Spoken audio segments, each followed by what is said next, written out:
Hello. I'm just doing this video to see if I can do a video. So usually if I do videos, my phone cuts it off hella quick because my phone's full of photos. So I just deleted a lot of photos. So far it's given me 30 seconds, half a minute, pretty good. Anyway, Um, been doing protests. We had two protests this week downtown, in front of the county building, Ocean and Water, and probably do one or two next week. Been posting anti-war posters around town. Posted some archaeology posters. I went to a Buddhist temple, Japanese Buddhist temple, nearby, in my county, a couple weeks ago. They had open house, noodle night, udon noodles. It was like hella good food and good, decent price, like $12 or something for some good udon noodles. And it's all to raise money for for their temple. It's in Watsonville Buddhist temple. Because basically I've been studying Japanese Buddhist maps, and the maps I'm studying are associated with the Pure Land Buddhists. And this temple in Watsonville is a Pure Land Buddhist temple, which is the most common type of Buddhism in Japan. Or it's actually, the Pure Land people there's like the Pure Land and the True Pure Land. So they're both basically Pure Land groups, but the bigger group and the one that is in California is the True Pure Land group.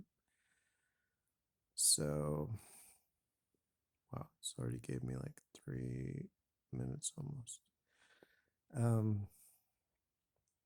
So anyway, I got to talk to the sensei there, and he told me some of the history of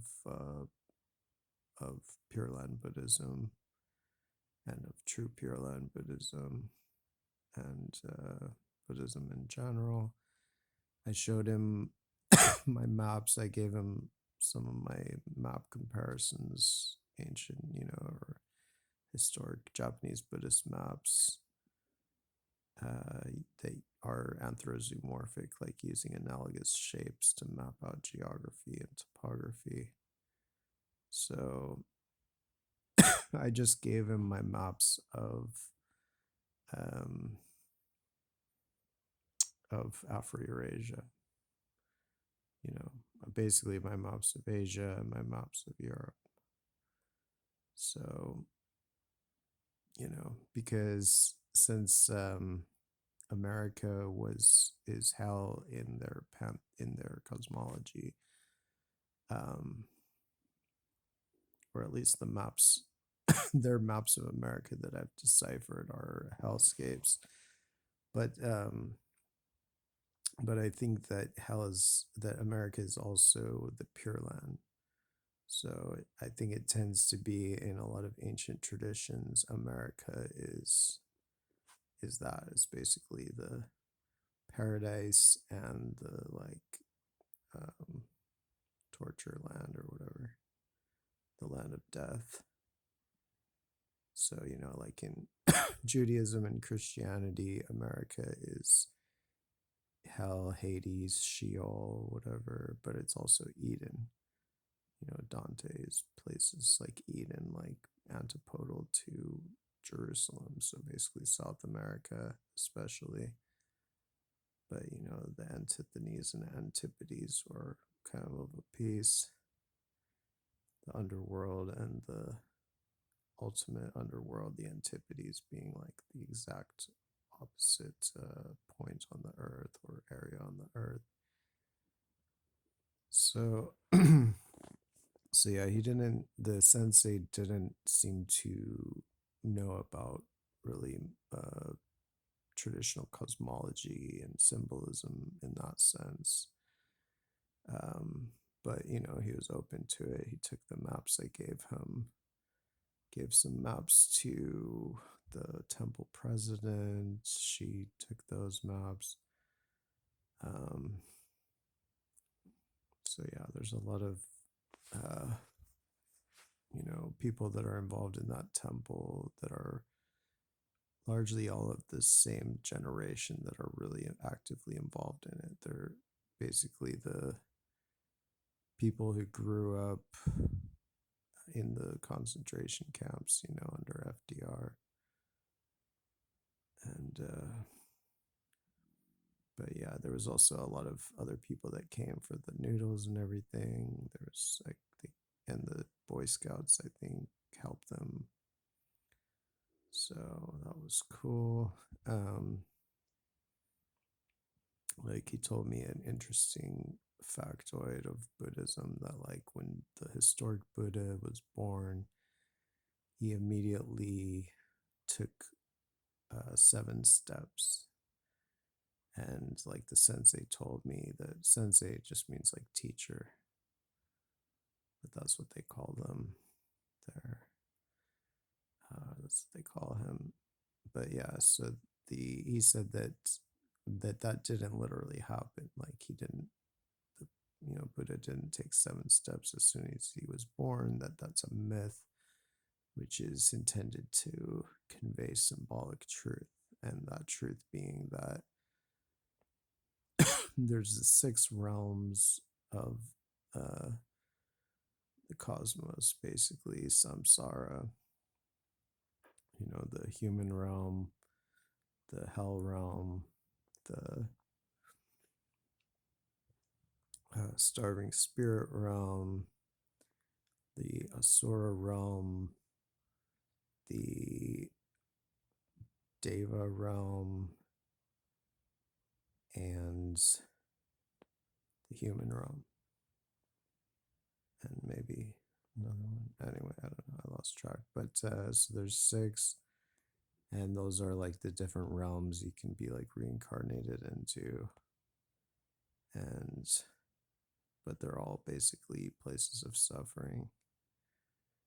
And so yeah, so the idea that he took 7 steps, according to the sensei, indicates that Buddha stepped beyond the cosmos, beyond the cycle of birth and death and rebirth and suffering. So yeah, I don't know what that means, but that's interesting. At least it shows that he understands the concept of like, symbolic myths that convey deeper truths. Yeah. And it could also be that actually Buddha's 7 steps relate to a different type of cosmology, because a 7-level world is a very common system. 7 worlds, 7 underworlds, 7 seas, 7 heavens, 7 hell heavens. So there might be 7 hell seas too. So yeah, that was good. It was interesting, Hope, hopefully it was educational on all sides, like I'm hoping that they learned something from my maps I gave them, and it was pretty interesting for me. And Watsonville's like, kind of a cool town, beautiful hills there. It's like a 30-minute bus ride from here, I guess, thereabouts. But yeah, so I've been like researching more about Buddhism, especially Pure Land Buddhism, and seems pretty clear that, or it seems pretty probable that that the Pure Land Buddhists, who are the majority of Buddhists, or at least the largest Buddhist group in East Asia, they worship America. I think, like most ancient religions, the ancient Egyptians worshipped America. They called it Netercher, the land of the gods, or Netercher. Yeah, basically the land of the gods, the divine land. The Greeks, they called it the Hesperides, the land of Kronos. I mean, in every pantheon, pretty much, in every cosmology, the underworld is, the site of a lot of the most intense aspects of the religion, most intensely positive and negative. So, like in Pure Land Buddhism, like all the maps that I've been deciphering are illustrations for the illustrated essentials of rebirth in the Pure Land, which is basically the Bible for those people, the majority, the largest Buddhist group in Japan and China and Korea, Taiwan, whatnot, I think. And so yeah, it starts with, it's just a map of the six realms. And then I think it might have another map of the Pure Land that I don't have, but at least I have all those other maps. So the Pure Land, I mean, Buddhism is preoccupied with Pure Lands, and especially Mahayana Buddhism, I think, which is the of the two main branches of Buddhism, that's the branch that Pure Land Buddhism in Japan and East Asia is part of. And so, like traditional religion is focused on geography and topography. So it's focused on just mapping out islands and stuff like that. So it maps out different pure lands in different areas, like Potalaka, supposed to be a pure land in the south that, basically Buddhists worshipped and tried to make pilgrimages to, and was one of the, central focuses of worship. And I think one of the most holy temples, or maybe the holiest place in Tibet, is named Potalaka after that.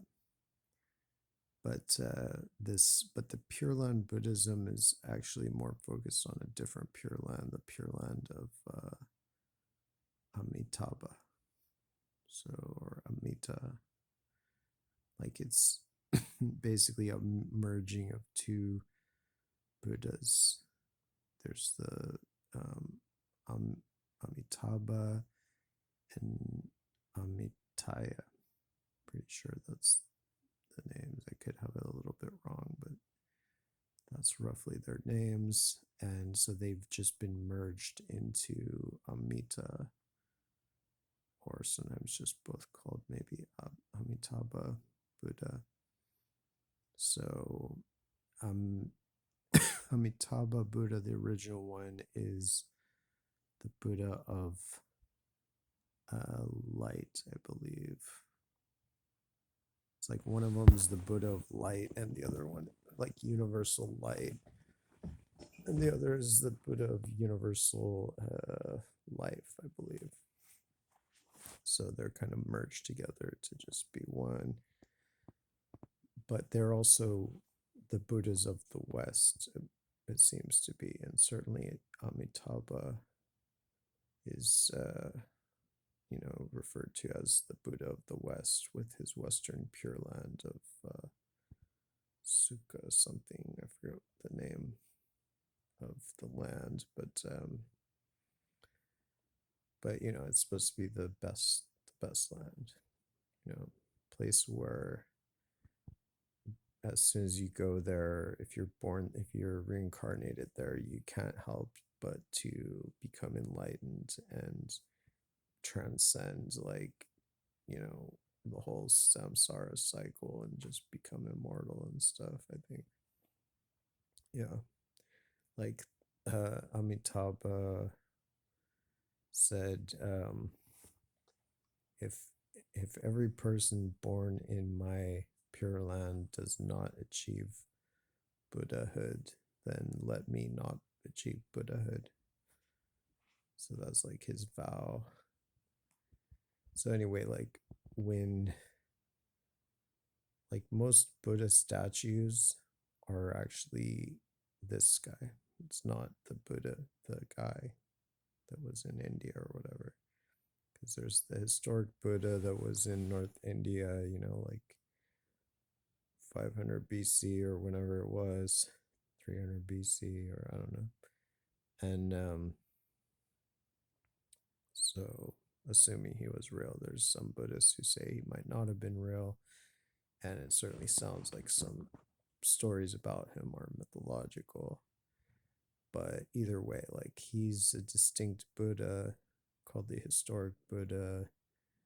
Um, but he's not the Buddha that Buddhists pray to. So I feel like that would have been like a pertinent fact. I mean, it's just amazing how we're just misled about everything. The powers that be like us good and dumb. They don't want us to know basic facts like that the Buddha that Buddhists primarily bow down to and chant the name of is a totally different Buddha than the historic Buddha. So yeah, anyway. Um so but the fact that so it says the Western Pure Land, so that already points to America because America is like the land to the west of Afro-Eurasia. And traditionally,